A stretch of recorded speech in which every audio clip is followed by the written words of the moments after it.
Bien, chers frères et sœurs dans le Seigneur, que la grâce et la faveur de notre Seigneur Jésus descendent et demeurent sur chacun et sur chacune de vous. Encore une fois, merci à tous nos abonnés, merci à vous tous et vous toutes qui continuez de faire grandir cette chaîne. Merci pour votre fidélité, merci pour votre présence, merci pour les commentaires et je continuerai de vous demander d'ajouter beaucoup de likes, d'ajouter beaucoup de commentaires, de poser vos questions, d'envoyer surtout vos messages d'encouragement. Ça nous fait beaucoup de bien, ça nous aide à continuer et à rester plus forts et plus ardents dans l'annonce de l'Évangile. Merci beaucoup à tous ceux et celles qui envoient des messages, qui partagent nos vidéos, qui coupent des vidéos et les mettent sur différentes plateformes. Merci à vous, c'est comme ça que nous allons grandir. Comme nous dit les lectures d'aujourd'hui, nous sommes différents, mais c'est dans cette unité-là que nous allons continuer d'évoluer, de grandir. Que Dieu vous bénisse, qu'il bénisse vos travaux, qu'il bénisse tout ce que vous faites, que vous continuez d'être ces messagers, que vous continuez d'être ces canaux par lesquels l'Évangile se répand et la bonne nouvelle de l'amour de Dieu se continue de toucher les cœurs. Aujourd'hui, nous célébrons la solennité, la grande fête de la Pentecôte. Nous célébrons, comme on dirait, la naissance officielle de l'Église. L'Église qui est née déjà du côté transpercé du Christ, aujourd'hui, elle sort. Aujourd'hui, elle est dehors. Aujourd'hui, elle est visible aux yeux du monde grâce et par l'Esprit Saint qui est descendu sur les apôtres. La fête de la Pentecôte que nous célébrons aujourd'hui, pour moi, a un sens de restauration, un sens de récapitulation. Et comme Jésus disait, toute chose doit être récapitulée en lui-même. Il est venu pour restaurer l'harmonie qui commençait déjà depuis la création. Il est venu pour remettre toutes choses en leur place, pour nous faire retrouver cet amour et cette communion avec Dieu. Et lorsque nous regardons les lectures d'aujourd'hui, nous voyons que les lectures d'aujourd'hui nous rappellent le travail de l'Esprit Saint, ce travail de restauration, ce travail de reformation, ce travail d'instauration de cette harmonie originelle. Et nous allons essayer de parcourir les lectures d'aujourd'hui, de parcourir l'histoire du salut pour voir comment est-ce que l'Esprit, partout où il y avait quelque chose d'abîmé, quelque chose de détruit, quelque chose de déformé, l'Esprit est venu pour ramener le salut, pour restaurer tout ce qui a été détruit. Et l'évangile d'aujourd'hui, bien que nous ne voyons pas vraiment cette présence, mais cette histoire de la descente de l'Esprit Saint sur les apôtres, comme Luc nous le raconte bien dans la première lecture, nous voyons qu'il y a une première restauration qui renvoie déjà au livre de la Genèse. Nous nous rappelons qu'à la création, après avoir créé l'homme et la femme, la Bible nous rappelle que Dieu souffle dans ces êtres. Pour que ces deux êtres vivent, ils ont reçu le souffle de Dieu. Et le souffle de Dieu qu'ils ont reçu, malheureusement, l'homme a dénaturé ce souffle. L'homme a dénaturé cette vie qu'il a reçue de Dieu. L'homme a mené sa mort lui-même en désobéissant au Seigneur. Et donc, il a détruit ce souffle-là. Il a terni le souffle que le Seigneur lui a donné au début. Ce souffle de vie, l'homme n'en a pas fait bon usage. Et aujourd'hui, quand nous lisons l'Évangile, Jésus souffle de nouveau. Comme au début à la création, maintenant, Jésus recrée la vie. Il redonne la vie, il ramène cette vie, et cette vie qui désormais ne passe plus. Parce que lui, il a vaincu la mort. Lui, il est mort et ressuscité. Il a restauré la vie dans sa plénitude. Et donc, lorsque Jésus souffle sur ses apôtres, lorsqu'il souffle l'Esprit, il souffle un esprit de vie. Cette vie qui est en nous, cette vie que nous recevons désormais en abondance. Et lorsque nous continuons l'histoire du salut et nous voyons dans le livre, toujours de la Genèse, l'histoire de la tour de Babel, l'Esprit Saint vient restaurer l'harmonie. L'Esprit Saint vient restaurer l'unité dans la diversité. Première chose, l'Esprit Saint vient restaurer la vie. Par ce souffle de Jésus, la vie nous est donnée en abondance. L'Esprit Saint vient restaurer l'unité dans la diversité. Dans la tour de Babel, la diversité a créé la division. La diversité a créé l'animosité, l'indifférence. Parce qu'au fond, les hommes, ils voulaient vivre dans l'uniformité et non dans l'unité. Et donc, lorsque leurs langues ont été tordues, lorsqu'ils ont commencé à parler des différentes langues, ils se sont séparés. Aujourd'hui, l'Esprit vient réunir. Là où il y a la division, l'Esprit vient remettre l'unité. Là où il y a les différences, l'Esprit vient mettre au fait cette communion. La communion de l'Église est restaurée. La communion du peuple de Dieu est rétablie par l'Esprit Saint aujourd'hui. Nous continuons dans l'histoire du salut et nous nous rendons compte qu'il y a Moïse qui arrive. Le peuple d'Israël a souffert en Égypte. Moïse, par la puissance de Dieu, sort le peuple d'Israël d'Égypte, conduit le peuple dans le désert et Moïse reçoit les commandements de Dieu. Moïse va à la montagne pour recevoir, pour sceller l'alliance qui unira désormais le Seigneur et son peuple. Et cette alliance est scellée dans ces tablettes de loi, cette loi que le Seigneur donne à son peuple. Il lui dit, par cette loi, c'est maintenant qu'on reconnaîtra que vous êtes à moi et que je suis à vous, que nous, moi et vous, nous avons une alliance.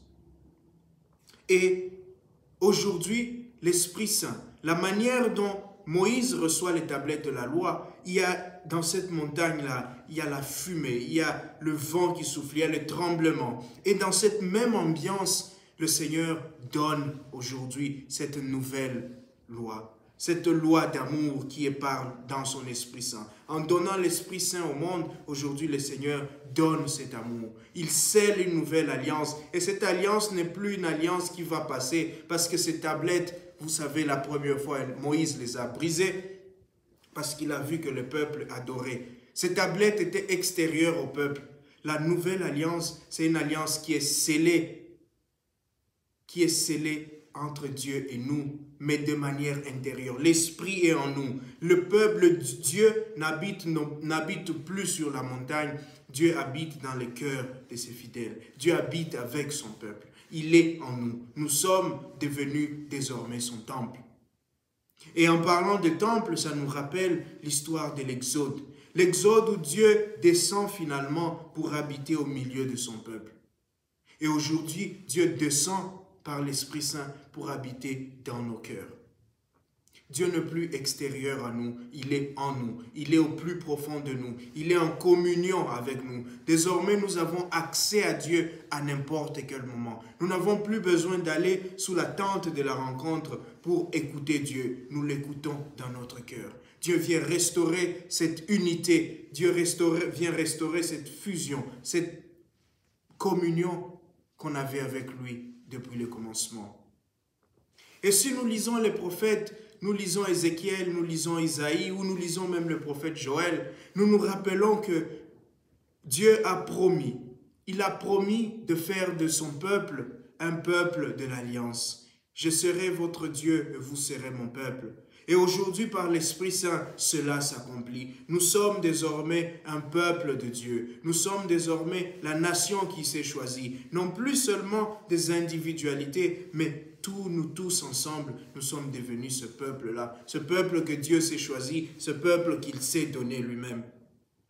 Et si nous parcourons encore notre histoire jusqu'à Jésus-Christ, aujourd'hui, par l'Esprit Saint, le Seigneur vient restaurer la force. Il vient redonner l'énergie, il vient donner l'intelligence et la capacité à ses disciples de sortir, d'aller proclamer, de faire de toutes les nations un peuple.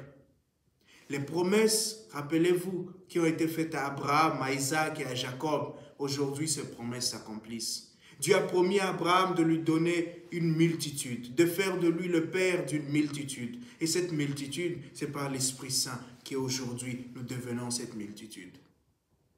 Dieu rassemble ses enfants. Le Seigneur ramène ses fils et filles autour de lui par son Esprit Saint. Et donc, lorsque nous célébrons la Pentecôte, nous célébrons tous ces événements. Lorsque nous nous rassemblons pour célébrer cette venue de l'Esprit Saint, nous célébrons la restauration de la vie, la restauration de l'unité dans la diversité, la restauration de cette communion avec le Seigneur dans l'amour de l'Esprit Saint. Nous célébrons la voie à mission de nous tous. Nous célébrons cette naissance d'une Église unie, une Église forte. Et si nous venons aujourd'hui, alors, nous allons nous demander, qu'en est-il d'aujourd'hui? Qu'est-ce que nous constatons? Est-ce que cet esprit continue à travailler? Est-ce que l'Esprit de Dieu est toujours à l'œuvre dans le monde? Beaucoup se diront, beaucoup se demanderont, mais lorsque nous regardons le monde, nous nous posons cette même question. Nous vivons dans un monde assez divisé. Nous vivons dans un monde qui tend à nous ramener à cette désobéissance des origines, qui tend à nous ramener à la tour de Babel, où nos différences font peur, où nos différences divisent, où nos différences éloignent. Nous sommes comme en train de rentrer dans ce monde où nous brisons la loi de Dieu, où nous ne voulons plus de Dieu dans nos cœurs. Dieu devient quelque chose d'extérieur en nous. Nous sommes en train de chasser Dieu de nos cœurs, de le chasser de nos vies. Nous revenons à cette expérience où nous ne voulons pas aller en mission. Nous ne voulons pas nous déclarer chrétiens. Nous ne voulons pas proclamer Dieu, proclamer ses merveilles. Nous ne voulons pas appeler les hommes et les femmes à la conversion, à la foi. Nous ne voulons pas appeler les hommes et les femmes à cet amour qui doit nous unir. C'est dans ce monde que nous vivons peut-être. C'est dans ce monde que nous grandissons. C'est dans ce monde que nous sommes envoyés, que nous sommes missionnaires. Et je suis d'accord avec ceux qui sentent le poids de ces divisions. Ceux qui voient, ceux qui vivent dans des situations de guerre, ceux qui vivent dans des situations des difficultés familiales, ceux qui vivent dans des situations peut-être de divorce, ceux qui vivent dans les situations de maladie, ceux qui vivent dans les situations de faim, de peur, d'intimidation, ceux qui sont torturés, ceux qui sont pourchassés à cause de leur foi. Ils peuvent me dire, nous ne savons pas si l'Esprit qui est descendu au jour de la Pentecôte continue d'agir. Mais aujourd'hui, le Seigneur a un message pour moi et pour vous. Aujourd'hui, le Seigneur vient nous rappeler que cet Esprit, il est bien à l'œuvre. Que l'Esprit Saint est vivant, que l'Esprit Saint vivifie, que l'Esprit Saint continue de travailler dans l'Église. Et l'Esprit Saint continue de travailler dans ce monde à travers toi, à travers moi, à travers tous ceux et celles qui, ayant reçu le baptême, ayant reçu leur communion, ayant reçu leur confirmation, continuent de faire, continuent d'agir, continuent de parler de Dieu. Oui, l'œuvre de Dieu continue, la mission continue. Et cette mission continue avec toi. Et donc aujourd'hui, le Seigneur t'appelle. Le Seigneur te lance cet appel. Rappelle-toi du jour de ton baptême. Rappelle-toi du jour où tu as accepté Jésus dans ta vie. Rappelle-toi du jour où les mains t'ont été imposées, où tu as reçu l'Esprit Saint.